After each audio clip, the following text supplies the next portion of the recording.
The area of triangle whose vertices are, find the area of triangle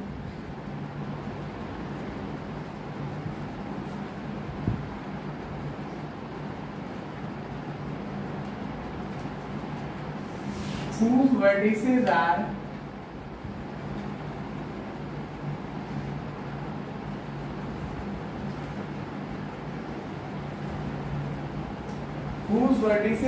A3, 2,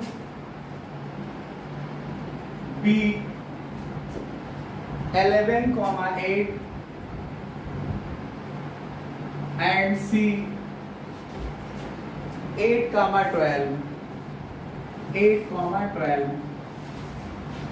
तो question है find the area of triangle whose vertices are A 3, 2, B 11, 8 and C 8, 12। मतलब ये हुआ कि उस त्रिभुज का क्षेत्रफल ज्ञात कीजिए जिसके शीर्ष दिए हुए हैं ABC। तो आपको पता है अगर इसको हम सॉल्व करेंगे तो अभी मैंने आपको इसके जस्ट पहले समझाया कि किसी भी ट्रायंगल का एरिया निकालना हो जिसके तीनों वर्टेक्स पता हो तो किस मेथड से निकालते हो। हमने वर्टेक्स का मेथड समझाया, क्या बताया कि अगर तीनों वर्टेक्स का कोऑर्डिनेट सिस्टम में दिए हों x1 y1 x2 y2 और x3 y3 तो एरिया ऑफ ट्रायंगल का फार्मूला बताया, area of triangle is equal to 1/2, total के मल्टीप्लिकेशन में 1/2। फिर आगे क्या लिखोगे x1 into y2 minus y3 plus x2 into y3 minus का y1 plus x3 into y1 minus y2।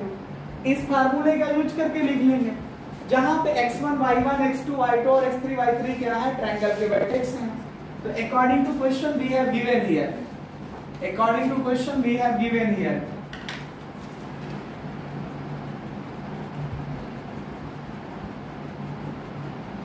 यहां दिया गया है क्या, पहला पॉइंट x1 y1, दूसरे पॉइंट को आप लोग x2 y2 कहते हो और तीसरे पॉइंट या वर्टेक्स को आप लोग x3 और y3 कहते हो। तो x1 की वैल्यू 3, 2 है तो x1 3 y1 2, x2 की वैल्यू 11 और y2 8, x3 की वैल्यू 8 और y3 की वैल्यू 12। तो एरिया ऑफ ट्रायंगल अगर आप लोग निकालोगे, एरिया ऑफ ट्रायंगल ABC, त्रिभुज ABC का क्षेत्रफल, हिंदी में लिखना हो तो ऐसे लिखिएगा। फिलहाल आप लोग हिंदी इंग्लिश दोनों समझते हैं क्योंकि भारत में रहते हैं, भारत के लोग हिंदी इंग्लिश दोनों समझते हैं।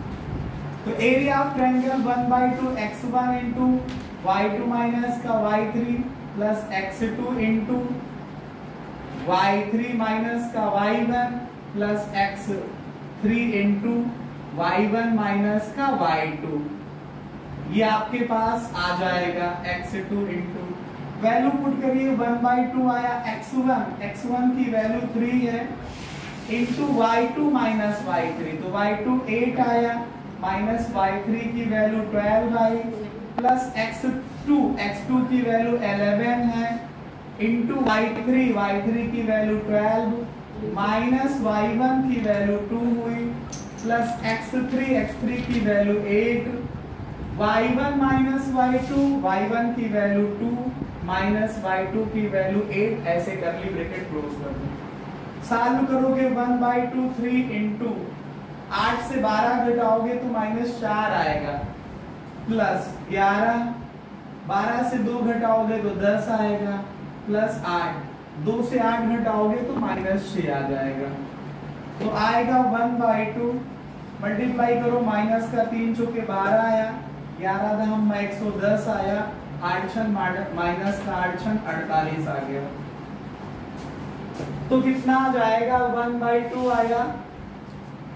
अब ध्यान से समझिएगा, ये माइनस में ऐड करिए तो 60 आ जाएगा, माइनस का प्लस 110 प्लस का तो 1/2 माइनस 60 और प्लस 110 मिल करके प्लस का 50 आ जाएगा।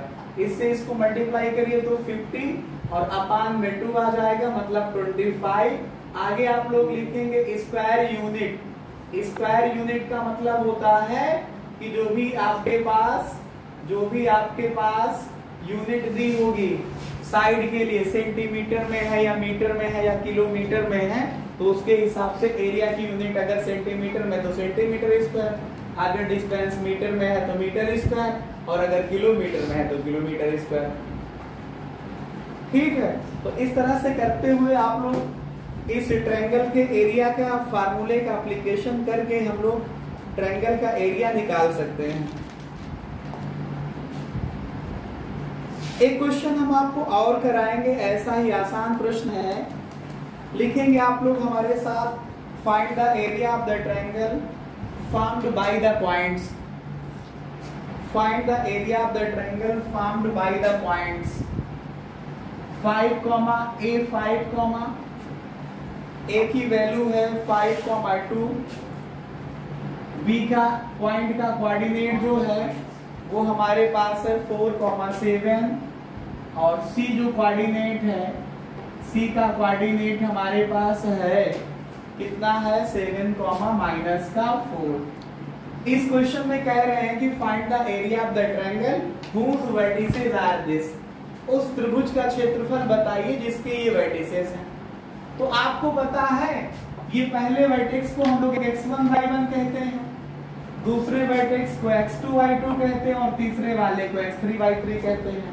तो उसके हिसाब से अगर आप लोग देखोगे तो यहाँ पे जो अभी मैंने सॉल्व किया था वहां पे x1 की वैल्यू 5 होगी और y1 की वैल्यू 2 होगी, x2 की वैल्यू 4, y2 की वैल्यू 7, x3 की वैल्यू 7 और y3 की वैल्यू -4 हो जाएगी। फिर आपको यही लिखना है एरिया ऑफ द ट्रायंगल का formula. Area of the triangle ABC या त्रिभुज ABC का क्षेत्रफल क्या होता है 1/2 x1 × y2 - y3 plus x2 × y3 - y1 plus x3 × y1 - y2।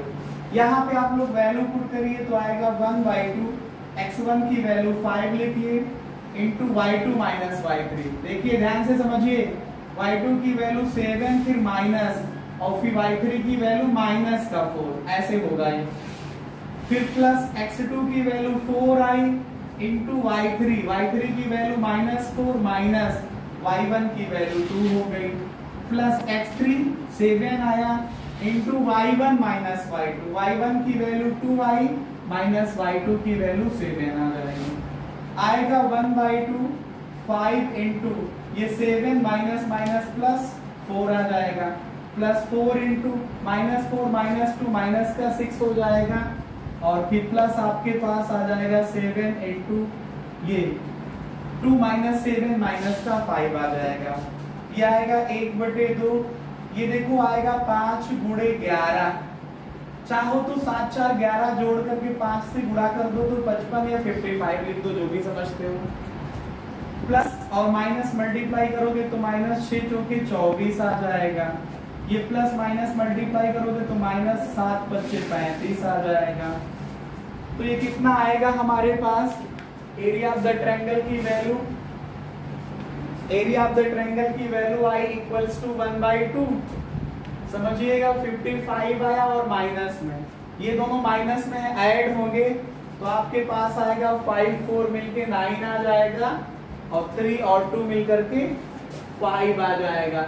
55 से 54 माइनस 55 से 59 माइनस करोगे तो माइनस का आ जाएगा 4, यहाँ से इसको सॉल्व करोगे तो माइनस का 4/2 तो आ जाएगा माइनस का 2 स्क्वायर यूनिट। लेकिन एक बात समझिएगा, हमने आपको बताया है कि जब पॉइंट एक लाइन में होते हैं तो एरिया उस केस में 0 होता है, अगर एक पॉइंट लाइन में नहीं है तीनों तो एरिया 0 नहीं हो सकता है, कुछ ना कुछ एरिया तो कवर ही करेंगे ना, तो इसका मतलब कुछ ना कुछ कवर करने का मतलब वो वैल्यू 0 से बड़ी होगी। ये जो माइनस में आया है ये पॉसिबल ही नहीं है, इसका मतलब हुआ कि हेंस एरिया ऑफ ट्रायंगल जो होगा, हेंस एरिया ऑफ ट्रायंगल जो होगा यही आएगा, लेकिन आपके पास ये पॉजिटिव होना चाहिए, स्क्वायर यूनिट या वर्ग इकाई। जब भी एरिया नेगेटिव आएगा आप उसे पॉजिटिव मान करके चलेंगे, क्यों? क्योंकि किसी भी फिगर का एरिया निगेटिव नहीं हो सकता है, अगर वो फिगर लाइन होगी तो उसका एरिया 0 होगा और नहीं तो 0 से बड़ा होगा, लेकिन 0 के इक्वल तो हो सकता है जब वो स्ट्रेट लाइन में हो, कोलिनियर पॉइंट्स हो, लेकिन 0 से लेस नहीं पॉसिबल है। तो इसका मतलब हुआ इसका जो एरिया आएगा वो क्या होगा जाकर के पॉजिटिव प्लस का 2 स्क्वायर यूनिट। ठीक है, that's all.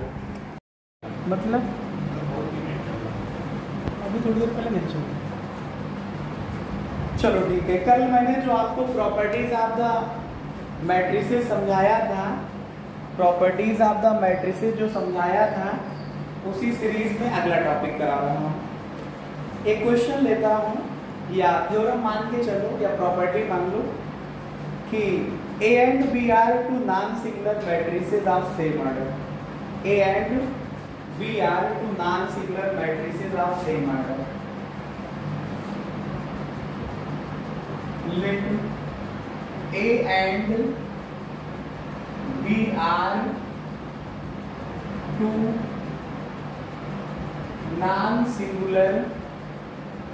non-singular matrices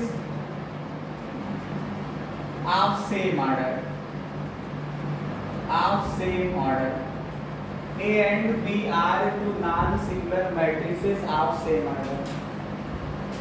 Then prove that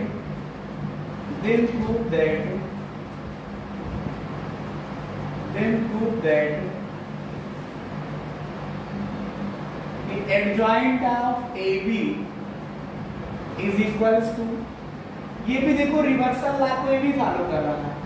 जैसे मैंने आपको समझाया था AB इनवर्स, तो कहा था कि sir B inverse A inverse आएगा, AB का ट्रांसपोज, तो तुमने कहा था सर B का ट्रांसपोज A का ट्रांसपोज आएगा। वैसे ही एडजॉइंट ऑफ AB की वैल्यू आएगी adjoint of B into adjoint of A। ठीक है, इसमें कोई समस्या सवाल हो तो आप लोग मुझे बताइए। ये प्रूफ करना है। अब इसी का सॉल्यूशन मैं करने जा रहा हूं। इसका हल आप समझिए कि जैसे लेट कर लेते हैं कि A और B दो नॉन सिंगुलर मैट्रिसेस हैं। Let A and B are two non-singular matrices. Let A and B are two non-singular matrices of order n. ठीक है, ये n ऑर्डर नहीं है। आपको पता है अगर A और B नॉन सिंगुलर है तो A का डिटरमिनेंट 0 नहीं होगा और B का भी डिटरमिनेंट 0 नहीं होगा। तो यहाँ से निकल के आएगा सर AB का जो डिटरमिनेंट होता है A का डिटरमिनेंट इंटू B का डिटरमिनेंट। अगर A का डिटरमिनेंट 0 नहीं है, ये वैल्यू 0 नहीं है, ये भी 0 नहीं है, तो A डॉट B का मल्टीप्लिकेशन भी करोगे तब ये 0 नहीं आएगा। तो इसका मतलब यहाँ से तो मतलब निकल रहा था कि A इनवर्स एग्जिस्ट करेगा और यहाँ से निकल रहा था कि B इनवर्स एग्जिस्ट करेगा और यहाँ से क्या निकल के आ रहा है कि AB का इनवर्स एग्जिस्ट करेगा, मतलब अस्तित्व में होगा। अब एक बात को समझो, हमने आपको एक प्रॉपर्टी पढ़ाई अभी लास्ट डे कि वी नो दैट, जैसे मान लो कि हमारे पास x कोई मैट्रिक्स है तो x into adjoint of x की value mod of x into in होता है। अगर हम x के स्थान पे AB को समझें तो इसका मतलब AB into adjoint of AB is equals to mod of AB into in होगा, mod of AB into in होगा। अगर हम ये प्रूफ कर दें, इफ वी प्रूव हियर, अगर हम यहाँ पे प्रूफ कर दें कि AB into adjoint of B into adjoint of A की वैल्यू भी mod of A B into I N के बराबर है, तो इन दोनों के राइट हैंड साइड इक्वल होने की वजह से लेफ्ट हैंड साइड इक्वल हो जाएंगे। फिर लेफ्ट हैंड कैंसिलेशन लॉ से ये दोनों बराबर दिखाने जाएंगे। तो हमारा मेन फोकस है इसको प्रूव करना कि A B into adjoint of B into adjoint of A की value mod of A B into I N के बराबर है। नाउ अब इसी को प्रूव करने जा रहा हूं मैं। A B into adjoint of B into adjoint of A, इसको सॉल्व करेंगे। ये आया A B into adjoint of B into adjoint of A, यही तो दिया था। आपको पता है कि मैट्रिक्स का प्रोडक्ट जो है वो एसोसिएटिव लॉ को फॉलो करता है, साहचर्य नियम का पालन करता है।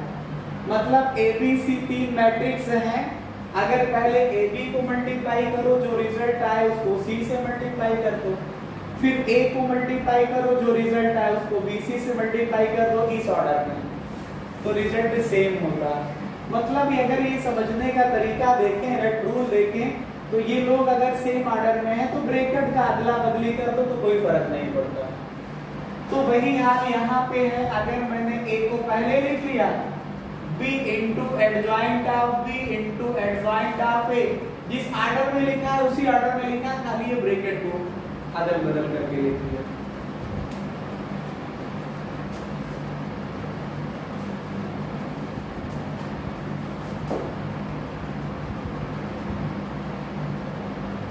अब आप लोगों ने पढ़ा है, क्या पढ़ा है? अभी मैंने मैट्रिक्स का रूल ये समझाया, क्या समझाया कि मान लो x कोई नॉन सिंगुलर मैट्रिक्स है, तो x into adjoint of x की वैल्यू क्या होती है? Determinant of x into I N होता है।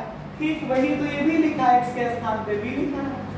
तो b into adjoint of b की वैल्यू क्या आएगी? Mod of b into I N आ जाएगा, और इक्वल्स ये a into adjoint of a। अब आपको पता है b तो स्केलर वैल्यू है, इसकी मॉड ऑफ डिटरमिनेंट b जो लिखा है, जिसे मॉड ऑफ b आप कह देते हो, लेकिन ये डिटरमिनेंट ऑफ b है। डिटरमिनेंट ऑफ b की वैल्यू जो लिखी है वो क्या है? ये तो 2 4 6 8 10 कोई आएगा, इसको पहले भी लिख सकते हो। अब क्या बचा? a इंटू आई एन और इंटू एडजॉइंट ऑफ a। तो मॉड ऑफ या डिटरमिनेंट ऑफ b आया, a से आई एन को मल्टीप्लाई करोगे तो a आ जाएगा, इंटू एडजॉइंट ऑफ a आ जाएगा। फिर इन दोनों को मल्टीप्लिकेशन में ले लो, तो डिटरमिनेंट ऑफ b ये क्या आएगा? Determinant of a into I N आ जाएगा। ये फिर से फार्मूला यूज कर रहा हूं, x into adjoint of x की वैल्यू क्या होती है? x का डिटरमिनेंट इंटू आई एन, तो वही हाल यहाँ पे है। a into adjoint of a की वैल्यू क्या होगी? a का डिटरमिनेंट इंटू आई एन। अब इन दोनों को मल्टीप्लाई करो तो आप इसको ab का डिटरमिनेंट लिख सकते हो इंटू आई एन, क्योंकि आपको पता है कि जो ab का डिटरमिनेंट होता है वो क्या होता है? Determinant of a into determinant of b। अब ये आपके पास स्केलर वैल्यू डिटरमिनेंट होती है, इनकी वैल्यू कुछ भी हो सकती है, 2 4 6, उसका प्रोडक्ट करोगे तो कम्यूटेटिव लॉ को फॉलो करेगा, तो determinant of b into determinant a के बराबर होगा। तो इस वैल्यू को ये मैंने लिख दिया है। तो मैंने क्या प्रूफ कर दिया? Adjoint of b into adjoint of a, adjoint of b into adjoint of a, ab into adjoint of b into adjoint of a की वैल्यू क्या आ गई? Determinant of ab into I N. Equation second मान लो, equation first और equation second से अगर आप लोग देखो, by equation first and second देखो, अगर आप लोग by equation first and second अगर आप लोग फोकस करें तो दोनों के राइट हैंड साइड इक्वल हैं, तो इसका मतलब दोनों के लेफ्ट हैंड साइड इक्वल होंगे। तो आएगा ab into adjoint of ab is equal to क्या? ab into adjoint of b into adjoint of A. तो ये लेफ्ट कैंसिलेशन ला से ए बी को हटा सकते हो, तो ये कितना आ जाएगा यहां से, adjoint of A B is equals to adjoint of B into adjoint of A. यही प्रूफ करना था हमको, समझे, यही हमें प्रूफ करना था। तो इस तरह से करते हुए आपने इसका प्रूफ देख लिया।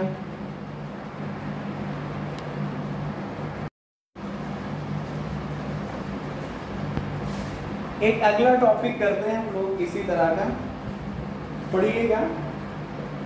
If A is a non singular square matrix of order n, if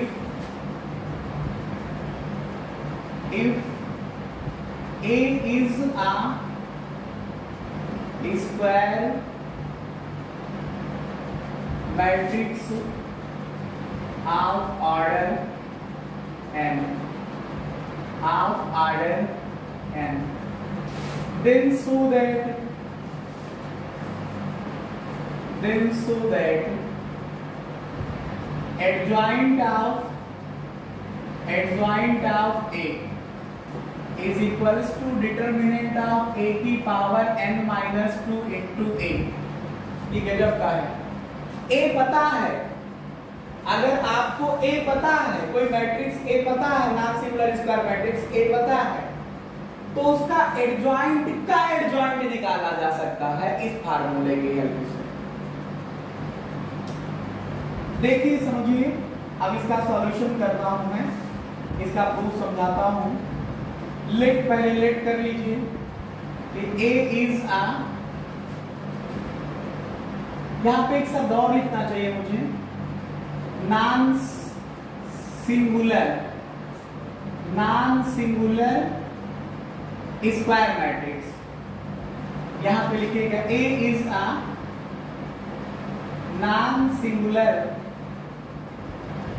square matrix of order n। अगर A non singular square matrix है n ऑर्डर की, तो इसका मतलब A का मॉड वैल्यू जो होगा वो 0 नहीं होगा, मतलब A का डिटरमिनेंट 0 नहीं होगा। तो इसका मतलब हुआ कि A इनवर्स जो है एग्जिस्ट करेगा। अगर A इनवर्स एग्जिस्ट करता है तो देन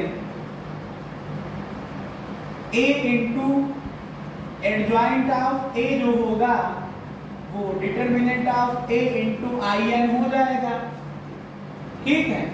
अगर इसी A को हम रिप्लेस कर दें, replacing A by adjoint of A, जहां जहां A है अगर वहां मैं एडजॉइंट ऑफ A लिख दूं तो एडजॉइंट ऑफ A हो जाएगा 2 बार। तो तब क्या मिलेगा, यहां रखिए एडजॉइंट ऑफ A इंटू यहां पे रखिए एडजॉइंट ऑफ A। फोकस करिए, मैं क्या कह रहा हूं कि जहां जहां A है वहां क्या रिप्लेस कर दूं, एडजॉइंट ऑफ A। तो A के स्थान पे एडजॉइंट ऑफ A, फिर एडजॉइंट ऑफ A के स्थान पे adjoint of A equals to यहां पे क्या, एडजॉइंट ऑफ A का डिटरमिनेंट इंटू IM। तो ये हमारे पास आया एडजॉइंट ऑफ A इंटू कितना, एडजॉइंट ऑफ A। मैंने कल इसको प्रूफ कराया था आप लोगों को, क्या बताया था कि अगर A कोई non singular square matrix n order की है तो एडजॉइंट ऑफ A का फार्मूला होता है डिटरमिनेंट ऑफ A की power n minus 1। Adjoint of A का जो डिटरमिनेंट होता है वो वो आता है डिटरमिनेंट ऑफ A की पावर n माइनस 1 इंटू कितना आ जाएगा, ये हमारे पास IN आ जाएगा। अब यहाँ पे देखिए हमारे पास जितनी जरूरत है वो ये है, इतना हटाना है। इसको हटाने का सबसे बढ़िया तरीका है A से प्री मल्टीप्लिकेशन कर दिया जाए। प्री का मतलब पहले और पोस्ट बोलते तो बाद में। तो A से दोनों तरफ पहले मल्टीप्लिकेशन कर दो तो a into adjoint of a ये हो गया, इंटू बचा adjoint of a is equals to a into determinant of a की पावर -1 इंटू in हो गया। What is this? ये आपको मैं पहली लाइन में ही समझा चुका हूं इसकी वैल्यू क्या होती है। Determinant of a into in है, इंटू कितना adjoint of a equals to इस ये मैट्रिक्स से मल्टीप्लाई करोगे तो ये मैट्रिक्स a आ जाएगा और इधर क्या बचा, इसकी पावर में n-1। ये डिटरमिनेंट ऑफ a को इधर भेजो, डिवीजन में चला आएगा, in मैट्रिक्स से इससे मल्टीप्लाई करोगे तो एडजॉइंट ऑफ a बच जाएगा, इधर डिटरमिनेंट ऑफ a की power n-1 upon determinant of a into a हो जाएगा। ये पावर ऊपर जाएगा तो एक पावर और घट जाएगी, तो डिटरमिनेंट ऑफ a की पावर n-2 इंटू a हो जाएगा। एडजॉइंट ऑफ a की वैल्यू ये प्रूफ हो जाएगी। ठीक है, इस तरह से करते हुए ये टॉपिक भी आपका कंप्लीट हो जाएगा।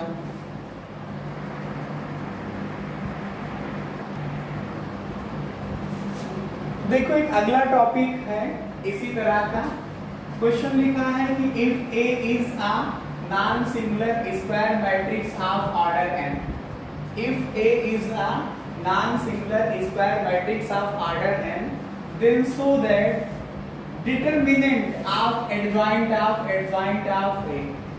अभी इसके पहले मैंने पढ़ाया कि adjoint of A is equal to determinant of A की पावर n-2 इंटू A, लेकिन यहाँ पे क्या है, जो एडजॉइंट ऑफ A है उसका डिटरमिनेंट निकालना है। तो ये कितना आएगा, डिटरमिनेंट ऑफ A की पावर n-1 का होल स्क्वायर आएगा, डिटरमिनेंट ऑफ A की पावर n-1 का होल स्क्वायर। अब सॉल्यूशन करते समय इसकी पहली लाइन मैंने कंसीडर कर ली कि let A is a non singular square matrix of order n। तो अगर ये नॉन सिंगुलर स्क्वायर मैट्रिक्स है, नॉन सिंगुलर का मतलब होता है कि डिटरमिनेंट 0 नहीं होगा, तो इसका मतलब A इनवर्स एग्जिस्ट करेगा। अब समझिए, एंड वी नो दैट, अभी वी नो दैट इस वजह से लिख रहा हूं क्योंकि अभी अभी मैंने इसको प्रूफ किया है। क्या प्रूफ किया है, एडजॉइंट ऑफ A की जो वैल्यू होती है डिटरमिनेंट ऑफ A की पावर n-2 इंटू A होता है, यही होता है। अभी मैंने इसी को प्रूफ किया। अब अगर इसके बोथ साइड में हम डिटरमिनेंट ले लें, जैसे कोई कहे कि matrix x is equal to AB matrix है, तो कोई कहे x का डिटरमिनेंट निकालो, इसका मतलब AB के डिटरमिनेंट के बराबर आ जाएगा, यही तो होगा। तो यही काम यहाँ भी करने जा रहा हूँ मैं। अगर यहाँ पे आप determinant of adjoint of A निकालोगे तो ये क्या आएगा, डिटरमिनेंट ऑफ A की पावर n-2 इंटू A इस पूरे का डिटरमिनेंट है। अब आपको मैं बता चुका हूं एक रूल कि सिंस जैसे K कोई स्केलर है और A हमारे पास कोई मैट्रिक्स है n ऑर्डर का, तो जो Ka का डिटरमिनेंट होता है वो K की power n into determinant of A होता है। अब स्केलर का मतलब कोई भी वैल्यू 1 2 3 4 5 6 7 8 9 10 प्लस में भी हो सकती है, माइनस भी हो सकती है, जीरो को छोड़ करके। तो इसका मतलब ये भी तो वही काम कर रहा है जो यहाँ पे K काम कर रहा है, वही काम ये भी कर रहा है। क्यों, डिटरमिनेंट ऑफ A क्या है, कोई नंबर ही तो है, प्लस में भी हो सकता है, माइनस में भी हो सकता है, कोई नंबर ही है। तो अगर इस रूल से हम इसको लिखें तो ये क्या आएगा, डिटरमिनेंट ऑफ A की पावर n-2, ये जो भी वैल्यू है, ये जो भी वैल्यू है, ये K हुआ, इसकी पावर कितना n, आगे क्या डिटरमिनेंट ऑफ A। अब इसको आप सॉल्व कर लीजिए, ये काहे की वैल्यू आप कैलकुलेट कर रहे हैं, एडजॉइंट ऑफ A की वैल्यू। अब आप इसे सॉल्व कर लीजिए, कितना आएगा, एडजॉइंट ऑफ A होगा जो, वो क्या आएगा, आपको पता है पावर के ऊपर पावर, तो पावर का मल्टीप्लिकेशन होता है, तो डिटरमिनेंट ऑफ A की पावर में n इंटू n-2 हो जाएगा इंटू डिटरमिनेंट ऑफ A, इसकी पावर 1 मान सकते हो। अब ये बेस इक्वल है जब, तो आप पावर को ऐड कर लीजिए, तो आएगा n इंटू n-2 और प्लस 1 हो जाएगा। ये डिटरमिनेंट ऑफ A की पावर, इसको मल्टीप्लाई करिए तो n स्क्वायर आएगा, माइनस का 2n आएगा और प्लस 1 आया। तो ये डिटरमिनेंट ऑफ ए ये क्या है, ये n-1 का होल स्क्वायर लिखा हुआ है, ये n-1 का होल स्क्वायर है। ए स्क्वायर ये आएगा, 1 का स्क्वायर ये आएगा, -2 ए भी करोगे तो ये आ जाएगा। तो इस तरह से करते हुए ये फार्मूला भी प्रूफ हो जाएगा।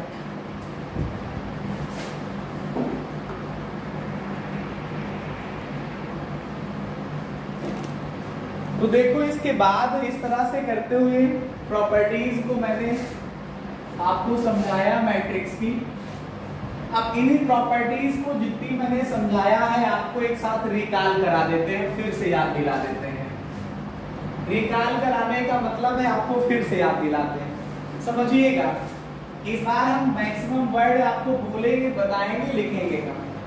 जैसे ए और बी और सी 3 मैट्रिक्स हैं और ए हमारे पास जो है वो नॉन सिंगुलर मैट्रिक्स है।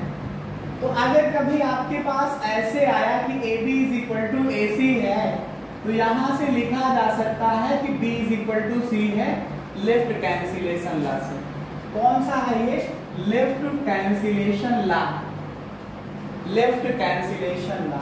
और अगर B A is equal to C A है तो यहां से B is equal to C लिखा जा सकता है। ये कौन सा लॉ है?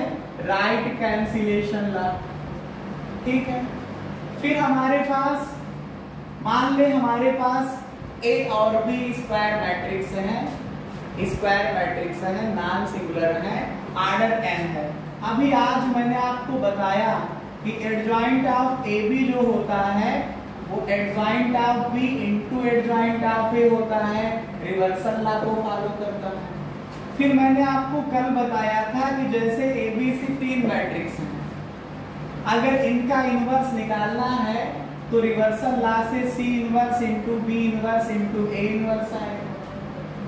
फिर मैंने आपको बताया था, क्या बताया था कि जैसे ए इनवर्स का ट्रांसपोज ले लो तो ये ए के ट्रांसपोज के इनवर्स के इक्वल आता है।